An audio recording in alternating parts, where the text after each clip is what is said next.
विपक्ष की 26 बड़ी पार्टियों के नेता बेंगलुरु में जमा हैं और बैठक शाम के बस 6 बजे कुछ ही देर के बाद शुरू होने वाली है, जिसमें 26 दल शामिल हो रहे हैं। मीटिंग कांग्रेस ने बुलाई है और संसद के मॉनसून सत्र से पहले संसद के मॉनसून सत्र की भी रणनीति और साथ साथ 2024 के चुनाव की रणनीति के लिए ये बैठक है और एकजुटता का प्लान बन रहा है। We will decide in this meeting what the course of action in future.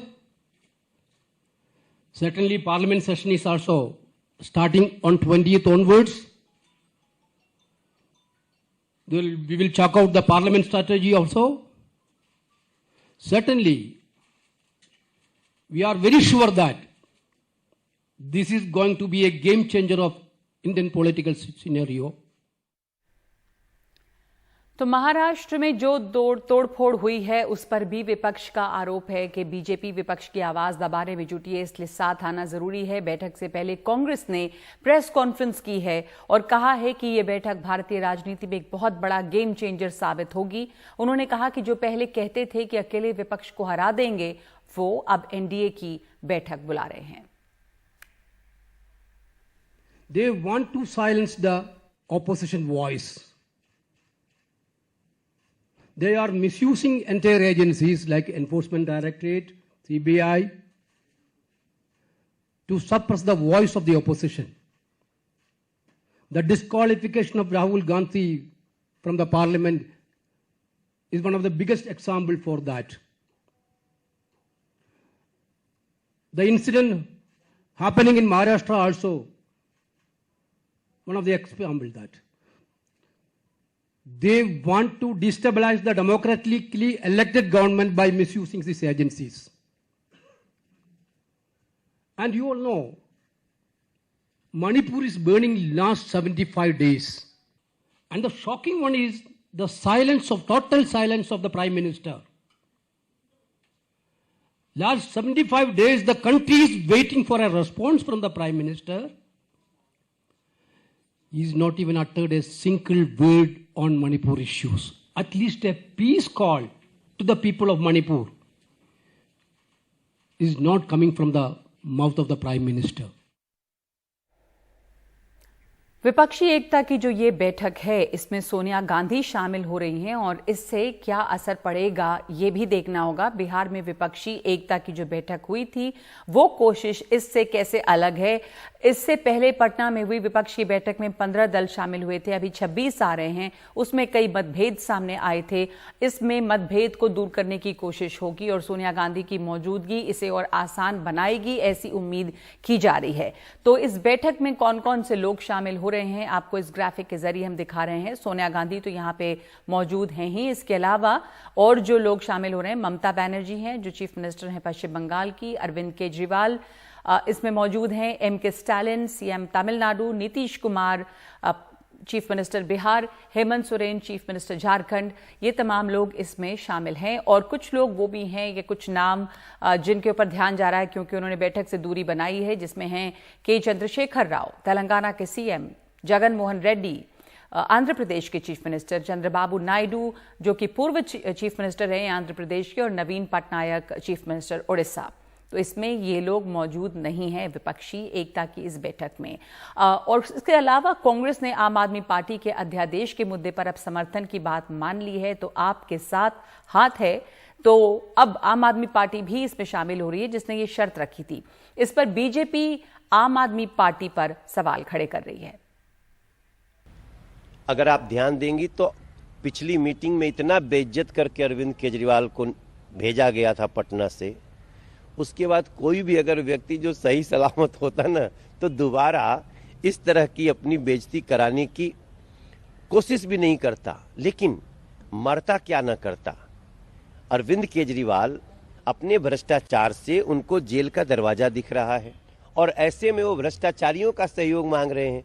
हमें और दिल्ली वालों को बड़ी खुशी है कि जो कभी इंडिया अगेंस्ट करप्शन के साथ करप्शन के खिलाफ लड़ता था, आज वो करप्शन बचाने के लिए लड़ रहा है। तो एक मंच है, 26 पार्टियां हैं, कई एजेंडे हैं, कई सारे मतभेद भी हैं। बीजेपी के खिलाफ 2024 के लिए एक महागठजोड़ है। इससे क्या हासिल होगा? क्या इससे बीजेपी भी सतर्क हो गई है और क्या इसी के लिए एनडीए की एक महाबैठक बुलाई जा रही है? इन सब मुद्दों पर हम बातचीत करेंगे और हमारे साथ कई मेहमान हैं। साथ ही आपको बता दें कि हमारे साथ बेंगलुरु से जुड़ेंगे हमारे सहयोगी मनोरंजन भारती। लेकिन सबसे पहले हमारे साथ जो यहाँ पे मेहमान मौजूद हैं, मिला दें आपको, सारिका पासवान है, नेता आरजेडी, अतुल लोंडे पाटिल हैं, प्रवक्ता कांग्रेस, और अभिनंदिता माथुर, प्रवक्ता आम आदमी पार्टी।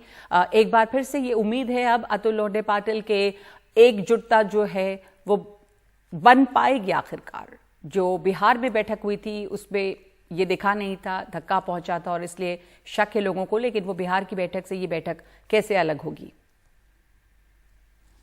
कि ये बैठक बिहार में जहां चर्चा रुकी थी उस चर्चा को आगे लेकर जाएगी और आने वाले दिनों में पार्लियामेंट में भी आप देखोगे और धरातल पर भी आप देखोगे कि हम सब एक साथ हैं। और इसकी वजह सबसे बड़ी ये है कि आज देश का लोकतंत्र और देश का संविधान दोनों खतरे में है। देश के प्रधानमंत्री को देश के एक राज्य 75 दिन से जल रहा है, दुनिया उस पर छीतू कर रही है, लेकिन देश के प्रधानमंत्री को वहां उसकी सुध लेने की जरूरत महसूस नहीं होती है। इसलिए पता चलता है हमारा राजा जो है अपने में मस्त है, प्रजा के साथ क्या हो रहा है उससे कोई लेना देना नहीं है। ठीक है, इसमें जो समस्याएं हैं और जो मतभेद हैं, क्या वो मतभेद उम्मीद है कि मिट जाते हैं? इसमें सोनिया गांधी भी शामिल हो रही हैं और लोगों को बहुत उम्मीद है कि शायद उनकी मौजूदगी से जो मतभेद हैं वो बदलें। सारिका पासवान हमारे साथ, नेता आरजेडी। हालांकि बिहार में भी कई तरह की समस्याएं दिख रही हैं, खास करके आरजेडी के बड़े नेताओं पे, डेप्यूटी चीफ मिनिस्टर के खिलाफ वहां हमने देखा कि किस तरह का मोर्चा खोला है विपक्ष ने, और कई मुश्किलें हैं विपक्ष के खेमे में। इधर एनसीपी की टूट भी अपनी जगह पे है, आरजेडी जेडीयू की जो मुश्किलें बिहार में हैं, इन सब को देखते हुए इस विपक्षी एकता से आपको क्या उम्मीद है इस बैठक से? सारिका पासवान जी। नगमा जी, आज तमाम विपक्षी दलें जो हैं वो एक एजेंडे पे एकजुट हुई हैं, यूनाइट हुई हैं, और वो एजेंडा जो है देश की आम जनता से, आम जन से जुड़े हुए मामले हैं, लोकतंत्र से जुड़ा हुआ मामला है, संविधान से जुड़ा हुआ मामला है, देश से जुड़ा हुआ मामला है। हमने देखा किस तरीके से जो बिहार में पहली बैठक हुई थी वो बहुत सफल हुई। हालांकि हमारे विपक्षी कयास लगा उस पहली बैठक में वो जहां बात रुकी थी वहां से बात शुरू होगी। अतुल लोंडे पाटिल ने भी कहा वो जहां बात रुकी थी वो कांग्रेस और आम आदमी पार्टी की जो शर्त थी कि अध्यादेश को समर्थन करें, नहीं तो हम शामिल नहीं होंगे। अब कांग्रेस ने वो बात मानी है तो आम आदमी पार्टी कह रही है कि हम साथ आते हैं। लेकिन बहुत कामयाब हुई थी ये बैठक, ये आप कहेंगे अभिनंदिता माथुर? क्योंकि वहां से आम आदमी पार्टी के लोग जो हैं वो बाहर आ गए थे और विपक्षी एकता पे सवाल उठ रहे थे। नमस्कार। देखिए, इसको एक हेडलाइन के तौर पे नहीं देखना चाहिए, क्योंकि मेरे ख्याल से जिस तरह से पार्टीज साथ आ रही है वो एक क्लियर इंडिकेशन है कि पार्टीज नहीं, देश के लोग साथ आ रहे हैं। जो देश की जनता है वो आ रही है। ये शर्त की बात नहीं है, वो एक मुद्दा है जो हमारे लिए असेंशियल है, क्योंकि हमें लगता है कि वो एक जो कॉन्स्टिट्यूशन पे जो अटैक हुआ है वो इसको पर्सोनिफाई करता है। वो एक बहुत सीरियस मुद्दा है और उस पे कांग्रेस ने भी अपनी सपोर्ट दी है, बाकी पार्टियों ने ऑलरेडी अपनी सपोर्ट दे दी थी, और इससे ज्यादा उसमें कुछ नहीं है। देखिए, जो हेडलाइन है वो ये है कि आज हमारे पास नौकरियां नहीं है, जो हेडलाइन है वो ये है कि टमाटर का दाम क्या हो रहा है, हेडलाइन ये है कि लोगों को आपस में लड़ाया जा रहा है। और यहाँ पर दिल्ली में जिस तरह अभिनंदिता, यहाँ पर दिल्ली राजधानी में जिस तरह से बाढ़ से लोग जूझे और जो राहत शिविर लगे हैं और सवाल उठे हैं, उसको लेकर भी आम आदमी पार्टी के ऊपर कई सवाल हैं। क्या वो भी एक मुद्दा होगा? और यहाँ पे सवाल ये भी उठ रहे हैं, आपने सुना बीजेपी को सवाल पूछ रही है कि अरविंद केजरीवाल विपक्ष की बैठक में जा रहे हैं, यहाँ पे अभी भी बाढ़ से हालात जो हैं वो गंभीर हैं। लेकिन लौटूंगी आपके पास इस जवाब के लिए। मनोरंजन भारती जुड़ गए हैं हमारे साथ, हमारे सहयोगी जो मौजूद है वहां पर बेंगलुरु में। विपक्ष की इस बैठक में अब शुरुआत होने ही वाली है। मनोरंजन, तो आपके पास जाना चाहेंगे किस तरह की तैयारी, कौन लोग पहुंचे, जो लोग वहां पे नहीं पहुंचे वो भी एक बड़ी खबर है, तो वहां से क्या खबर? मनोरंजन, देखिए, करीब करीब सभी नेता आ गए हैं। सोनिया गांधी, राहुल गांधी, मल्लिकार्जुन खड़गे साहब, अभी जो है सीपीआई के नेता डी राजा साहब यहाँ पर आए। ये जो वेन्यू है यहाँ पर ही बैठक होनी है। शरद पवार साहब और सुप्रिया सुले जो हैं वो आएंगे, और ये तस्वीर मैं आपको दिखाना चाहता हूँ। ये नेताओं की जो ठीक जहाँ पे मीटिंग होनी है उसके बाहर जो है ये नेताओं के बड़े फोटोज जो हैं वो करीब 28 नेताओं के फोटो यहाँ पर लगाए गए हैं। तो ये सब लोग इस बैठक में होंगे। आज जो है डिनर मीटिंग है जिसमें सोनिया गांधी भी होंगी। सोनिया गांधी के होने का मतलब आप समझ सकते हैं कि कोई भी गठबंधन होगा तो सबसे बड़ा दल होने के नाते एक जो प्रतिनिधित्व करने की जो एक दावेदारी होती है वो कांग्रेस की होगी। सोनिया गांधी के नाम पर किसी को कोई आपत्ति भी नहीं होगी। जो लोग राहुल के नाम पर शायद आपत्ति कर सकते थे वो भी सोनिया गांधी के नाम पर हाँ करेंगे। तो एक तो ये हो गई। और एजेंडे पे क्या क्या बातें हैं? कांग्रेस का कहना है जी, एजेंडे पे क्या क्या बातें, इसमें क्या क्या तय होना है? देखिए तीन वर्किंग ग्रुप बनाए जाएंगे। एक वर्किंग ग्रुप जो है वो मुद्दों की बात करेगा और कॉमन मिनिमम प्रोग्राम की बात करेगा।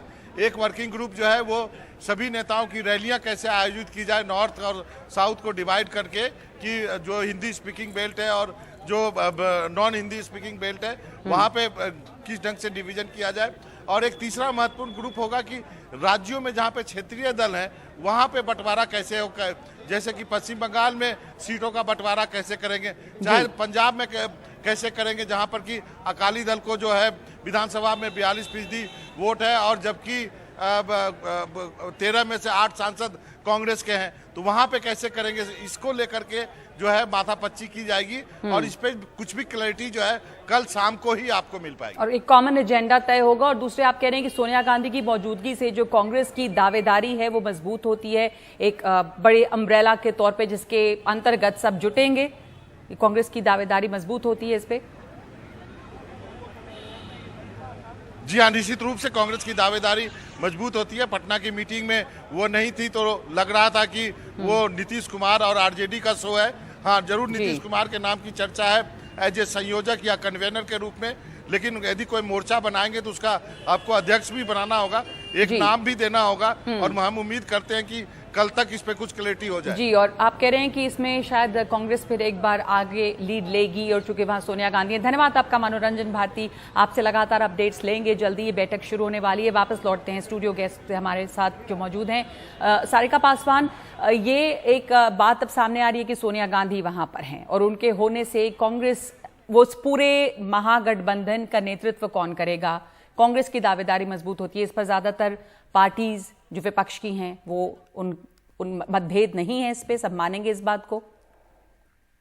बिल्कुल नगमा जी, देखिए बिहार में जब पहली बैठक हुई थी तो जाहिर सी बात है कि बिहार में जब वो हो रही थी तो यहाँ पे माननीय मुख्यमंत्री नीतीश कुमार जी के अगवानी में वो बैठक सारा संपन्न हुआ। और अभी ये जो बैठक है वो बेंगलुरु में हो रही है, तो वहां पे तमाम जो 26-27 दलों का वहां पे सम्मिलित होने की अभी है संभावना। और मुझे लगता है आने वाले कुछ दिनों में ये दलों की संख्या और बढ़ेंगी और उम्मीद है कि भविष्य में और बढ़ेंगी। निश्चित रूप से अगर ये तमाम दलें एक जगह under one roof, under one umbrella, जो आप भी बात कर रही थी, वहां जमा तो ऑलरेडी हम हैं और हमारे एजेंडे जो है वो देश से जुड़े एजेंडे में हम बार-बार कह रहे हैं। जी, आपकी आवाज में थोड़ी समस्या हो रही है। आपने कहा एक कॉमन एजेंडा है, सब एक साथ जुटे हैं। अभिनंदिता, कॉमन एजेंडा है, एक कॉमन ये भी है कि अगर एक गठबंधन है तो उसका एक नेता चुनना है, इसके ऊपर अब कोई मतभेद नहीं होगा, ये भी कोशिश होगी यहाँ पर। क्या उम्मीद इस बैठक से, और क्या कांग्रेस एक मुख्य पार्टी के रूप में मानने के लिए तमाम दल आप तैयार हैं? अभिनंदिता, आज और जी, ये जो मोडालिटीज हैं ये आज और कल में सॉर्ट आउट होंगी, तो उससे पहले इस बारे में कुछ टिप्पणी देना शायद गलत होगा, क्योंकि आई थिंक सारी ही पार्टीज जो हैं वो एक ओपन माइंड के साथ साथ में आ रही हैं, बिकॉज एक प्रायोरिटी जो है जी एक प्रायोरिटी जो है वो उभर के आई है यहाँ पे। तो प्रायोरिटी देश बचाने की अगर है तो उस पर ज्यादा गंभीरता है सभी पार्टीज की। तो मेरे ख्याल है जिस तरह से आपने बोला है कि ये सीटों का, चाहे वो सीटों का आकलन हो, चाहे वो और किसी प्रकार की भी रिस्पॉन्सिबिलिटी हो, आई थिंक वो सारी चीजें 2-3 दिन में मटेरियलाइज होंगी, शायद और भी कुछ मीटिंग्स होंगी। मुझे नहीं लगता कि उसमें कोई ज्यादा दिक्कत आएगी, सिर्फ इसलिए क्योंकि जितनी भी पार्टीज आज यहाँ साथ में आई हैं, मेरा ख्याल से वो सारा कमिटमेंट और सीरियसनेस जो है वो किसी तरह देश को बीजेपी से छुटकारा मिलवाने के लिए कर रही हैं। बीजेपी से छुटकारा दिलाने की आप बात करती है, उसके लिए क्या सिर्फ अतुल पाटिल, क्या सिर्फ ये है कि बीजेपी से छुटकारा देना, या आपके पास कुछ इस तरह की बातें भी सामने आएंगी कि क्या ऑफर कर रहे हैं आप लोग? आपके पास क्या कॉमन मिनिमम प्रोग्राम, इस तरह की चीजें हैं, क्या अलग होगा? ये भी तो इस तरह की बातों पे भी चर्चा होनी है। क्या है, हम तो ऑफर कर रहे हैं एक अच्छा मजबूत लोकतंत्र, हम ऑफर कर रहे हैं एक पक्का मजबूत संविधान, हम ऑफर कर रहे हैं कि मणिपुर जैसा अगर इंसिडेंस होता है तो हमारा प्रधानमंत्री, हमारा मंत्रिमंडल उसे सॉर्ट आउट, वहां जमीन पर जाकर सॉर्ट आउट करने की कोशिश करेगा। लेकिन अभी देखिए ये गठबंधन का सफलता जो है वो तो सामने दिखाई दे रही है। जो एक अकेला सब पे भारी था, पार्लियामेंट में ऐसा कहा था, वो लोगों को लड्डू खिला रहा है। राजभर जी को वो जो कहा था कि अगर कोई भगवान भी आकर मुझे कहे तो मैं जाऊंगा नहीं, उनके पास जाके लड्डू लेके जा रहे हैं। हमारे महाराष्ट्र के दो दल ऐसे हैं, जनसुराज पार्टी और प्रहार, इनके पास एक विधायक भी नहीं है, प्रहार के पास 2 विधायक है, उन्हें भी एनडीए के बैठक में बुलाया जा रहा ताकि अपनी संख्या बड़ी दिखाने की कोशिश। तो जिसने पिछले 10 साल में गठबंधन को तोड़ दिया, जिसने प्रादेशिक दलों को खत्म करने की कोशिश की, वो लड्डू लेकर सारे प्रादेशिक दलों के पास जा रहा है। आप कह रहे हैं कि ये विपक्ष की जो एकता बैठक हो रही है, ये उसी के डर से यहाँ महागठबंधन, ये एनडीए की बैठक होने वाली है।